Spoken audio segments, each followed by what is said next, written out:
Warahmatullahi wabarakatuh. Waalaikumsalam warahmatullahi wabarakatuh. Allahu akbar, Allahu akbar, Allahu akbar, Allahu akbar kabira, walhamdulillahi katsira, wa subhanallahi bukratan wa asila. La ilaha illallah wahdah, sadaqa wa'dah, wa nasara abdah, wa a'azza junda wa hazamal ahzaba wahdah. La ilaha illallah wa la na'budu illa iyyahu mukhlishina lahu-d-din walau karihal kafirun walau karihal musyrikun walau karihal munafiqun. Alhamdulillahillazi ja'ala hadzal yawma lil muslimin wa ja'ala ibadatal hajji wa idal adha min sa'irillahi wa ihya'aha min taqwal qulub. Allahumma salli wa sallim ala sayyidina Muhammadin wa ala alihi wa sahbihi wa man tabi'ahum bi ihsan ila yaumiddin. Amma ba'du. Ittaqullaha qallahu ta'ala fil Qur'anil Karim. Inna a'tainakal kautsar fasalli li rabbika wanhar. Inna shani'aka wal abtar. Hadirin rahimakumullah, judul khutbah kita adalah Haji dan Kurban merupakan syiar Islam. Alhamdulillah, gemuruh suara takbir, tahlil dan tahmid dikumandangkan oleh kaum muslimin di seluruh belahan bumi ini sebagai ungkapan rasa syukur kita atas segala nikmat dan karunia Allah Subhanahu wa taala yang telah diberikan kepada kita sehubungan dengan hari raya ini. Saudara-saudara kita sedang menunaikan ibadah haji ke Baitullah tanah suci Mekah Al-Mukarramah. Alhamdulillah, pada tahun ini pemerintah Arab Saudi kembali menerima jamaah haji dari luar Arab Saudi termasuk Indonesia kembali normal seperti biasa baik jumlah maupun umur jamaah haji. Maka tahun ini mengambil tema Haji Rahmat Manusia. Kita doakan agar mereka memperoleh haji yang mabrur, karena haji yang mabrur adalah surga balasannya sesuai dengan sabda Rasulullah sallallahu alaihi wasallam. Al-hajjul mabruru laisa lahu jazaa'a illal jannah. Haji mabrur ganjarannya tidak lain kecuali adalah surga. Hadis riwayat Bukhari. Hadirin rahimakumullah, dalam menunaikan ibadah haji dituntut 3 hal utama, yaitu tenaga, harta, dan jiwa. Karena ibadah haji adalah ibadah yang membutuhkan tenaga, seperti pada waktu tawaf, sa'i, dan melontar jumrah atau selama dalam perjalanan haji. Dan begitu juga dalam perjalanan haji harus menyiapkan pembekalan harta yang cukup untuk dirinya dan keluarga yang ditinggalkan. Oleh karena itu, mengerjakan haji adalah kewajiban setiap orang muslim yang mampu biaya, kesehatan, dan ilmu pengetahuan tentang manasik haji. Sesuai dengan firman Allah, Quran surat Ali Imran ayat 97. Walillahi ala an-nasi hijjul baiti man istata'a ilaihi sabila wa man kafara fa innallaha ghaniyyun 'anil 'alamin. Yang artinya mengerjakan haji adalah kewajiban manusia terhadap Allah, yaitu bagi orang 9 Zulhijjah waktu Arab Saudi adalah merupakan hari puncak ibadah haji bagi seluruh jemaah haji, yaitu wukuf di padang Arafah. Sabda Rasulullah, al-hajju Arafah, bahwa haji adalah di Arafah dengan berpakaian ihram seraya mereka mengucapkan kalimat labbaik Allahumma labbaik, labbaik la syarika laka labbaik, innal hamda wal ni'mata lakal mulk la syarika lak. Inilah kami ya Allah, kami datang memenuhi panggilan-Mu ya Allah. Kami datang hanya memenuhi panggilan-Mu, tiada sekutu bagimu. Sesungguhnya segala puji dan nikmat adalah bagimu, dan Engkau lah menguasai sesuatu, tiada sekutu bagimu. Allahu Akbar, Allahu Akbar, Allahu Akbar, walillahil hamd.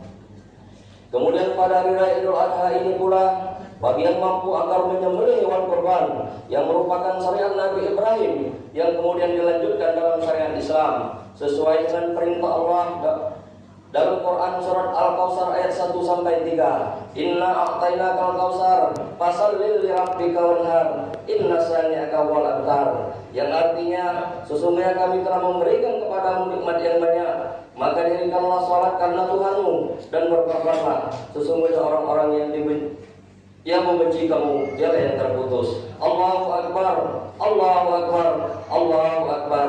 Kaum muslimin yang dirahmati Allah, rela berkorban bukan segampang apa yang kita ucapkan, karena berkorban harus didorong oleh rasa cinta. Sebagaimana pepatah mengatakan, tiada beban tanpa derita, melainkan beban tanpa beban bahagia.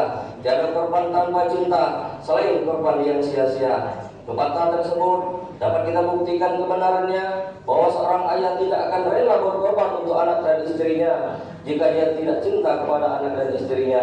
Begitu juga kita baca kisah putra Nabi Adam, yaitu Qabil dan Habil. Terjadi pengorbanan karena cinta. Kemudian para pejuang bangsa dan negara kita, mereka rela berkorban harta dan benda, bahkan jiwa demi bangsa dan negara, karena mereka cinta kepada bangsa dan negara yang kita cintai ini. Kemudian sedikit kita kembali kepada peristiwa Ibrahim terhadap anaknya Ismail. Dari pasangannya dengan Siti Hajar melahirkan anak yang soleh yang diberi nama Ismail. Setelah anak tersebut mulai hidup bersenang-senang dan sedang lucu-lucunya, pada suatu malam Ibrahim diperintahkan oleh Allah Subhanahu wa taala di dalam mimpinya untuk mengorbankan Ismail. Sudah berulang kali perintah tersebut, maka Ibrahim datang kepada anaknya Ismail. Dia berkata, yang artinya Ibrahim berkata, "Hai anakku, sesungguhnya aku melihat dalam mimpi bahwa aku menyembelihmu, maka pikirkanlah apa pendapatmu." Ia menjawab, "Hai bapakku, kerjakanlah apa yang diperintahkan kepadamu. Insya Allah kamu akan mendapati itu termasuk orang-orang yang sabar." Quran surat As-Saffat ayat 102. Maka akhirnya tepat pada tanggal 10 Zulhijjah, Nabi Ibrahim membawa anaknya Ismail ke tanah lapang dan diiringi dengan takbir Allahu Akbar. Tentu saja dalam bayangan kita dengan tetesan air mata, kemudian didudukkanlah Ismail, anak yang satu-satunya yang sudah lama didambakan oleh seorang ayah sebagai generasi pengganti dirinya. Sibiran pulang cahaya mata, pelepas rindu di dalam kalbu, tiba-tiba harus dikorbankan. Maka pada waktu itu sebelum terjadi penyembelihan, ada permintaan anaknya Ismail kepada ayahnya. Kisah ini ditulis dalam sebuah buku Doratun Nasin karya Utsman bin Hasan, adalah sebagai berikut. Ikatlah tangan dan kakiku supaya aku tidak bisa bergerak, yang nanti akan merepotkan ayah. Terlumpuhkan aku ayah. Lebih baik aku bercermin kepada bumi daripada bercermin ke mukamu ayah, dan nanti ayah merasa kasihan kepadaku. Singsingkan baju dan kainmu ayah, supaya tidak kena percikan darah yang bisa mengecilkan pahalaku, dan jika dilihat ibuku nanti dia akan bersedih. Tajamkanlah pisaumu ayah, supaya mudah proses penyembelihan, karena proses maut itu pedih ayah. Jangan ayah biarkan anak-anak bermain ke rumahmu, karena nanti ayah dan ibu akan teringat dengan kehidupan aku. Bawalah pulang bajuku, sampaikan salam kepada ibuku, bersabarlah dalam menghadapi ujian, dan bersabarlah dengan peristiwa ini. Kemudian mengucapkan salam takbir, salam terakhir, selamat tinggal ayah. Kemudian ayahnya mengucapkan Bismillahi Allahu Akbar sambil memotong leher Ismail. Akan tetapi dengan kebesaran dan kekuasaan Allah, pisau yang disiapkan oleh Ibrahim tidak mampu memutuskan leher Ismail. Maka digantilah Ismail dengan seekor tipas yang besar. Maka selamatlah Ismail. Allahu Akbar, Allahu Akbar, Allahu Akbar. Kaum muslimin yang dirahmati Allah, dengan dibukanya sedikit kisah Ibrahim dan Ismail, maka melalui mimbar ini saya ingin mengetuk hati kita semua. Mari kita rela berkorban demi Allah, baik tenaga, harta, jiwa, demi mencari ridha Allah. Karena salah satu tanda kita mensyukuri nikmat Allah yang telah diberikan kepada kita semua adalah berkorban.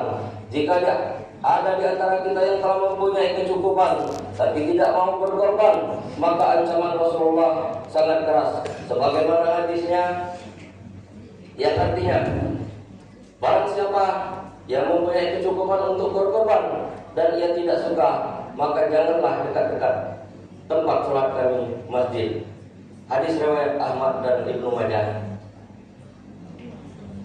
Hadis tersebut menunjukkan kepada kita betapa pentingnya berkorban. Bahkan Ibnu Abbas pernah berkata, berkorbanlah kamu walaupun hanya seekor angsa dan ayam jantan.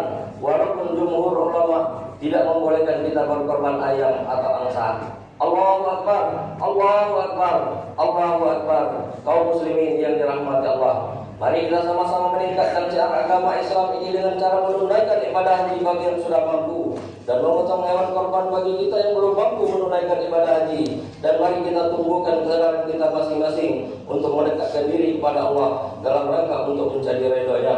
Dan senantiasa kita berdoa semoga Allah selalu memberikan rezeki kepada kita sehingga kita dapat menunaikan ibadah haji ke tanah suci Mekah Al-Mukarramah atau melaksanakan korban pada tahun yang akan datang. Demikianlah, semoga khutbah yang singkat ini ada manfaatnya bagi kita semua. Amin, amin ya rabbal alamin. Mengakhiri khutbah ini, marilah kita berdoa kepada Allah Subhanahu wa taala. Alhamdulillahirabbil alamin. Assalatu wassalamu ala asrafil anbiya'i wal mursalin wa ala alihi wa sahbihi rasulillahi ajmain. Ya Allah, yang Maha Pengasih dan Penyayang, pada hari ini kami berkumpul merayakan hari yang Engkau agungkan, hari yang sangat bersejarah bagi kami yang mengakui kemahabesaran-Mu. Kami bermohon kepadamu, limpahkanlah rahmat dan kasih sayang kepada kami, kuatkanlah iman kami sehingga kami mampu menjalankan semua yang Engkau perintahkan dan meninggalkan semua larangan-Mu. Ya Allah, ya Ghafar, ampunilah dosa dan kesalahan kami, dosa dan kesalahan orang tua kami, pemimpin kami, serta seluruh kaum muslimin yang telah mendahului kami. Ya Allah, anugerahkan pula kepada kami hati yang pandai bersyukur sehingga kami dapat mensyukuri segala nikmat yang Engkau berikan kepada kami. Kami bermohon pula kiranya Engkau memberikan kesabaran dan ketabahan dalam menghadapi cobaan-cobaan dunia, dan hanya bantuan-Mu yang senantiasa kami harapkan untuk mengatasinya. Ya Allah, ya Tuhan kami, limpahkanlah rezeki yang Engkau berkati dan jadikanlah rezeki itu sebagai alat untuk memperkokoh silaturahim di antara kami, dan bukan menjadi balak atau sumber bencana atas kami. Jadikanlah kami, ya Allah, warga RT 12 ini sebagai masyarakat yang mampu menjaga persatuan dan kesatuan, kedamaian, ketentraman hidup, serta memiliki kesolehan sosial dalam bingkai persaudaraan dan kekeluargaan. Ya Allah, ya mujibah sa'ilin, perkenankanlah doa kami ini. Rabbana atina fid dunya hasanah wa fil akhirati hasanah wa qina azabannar. Walhamdulillahirabbil alamin. Wassalamualaikum warahmatullahi wabarakatuh. Waalaikumsalam.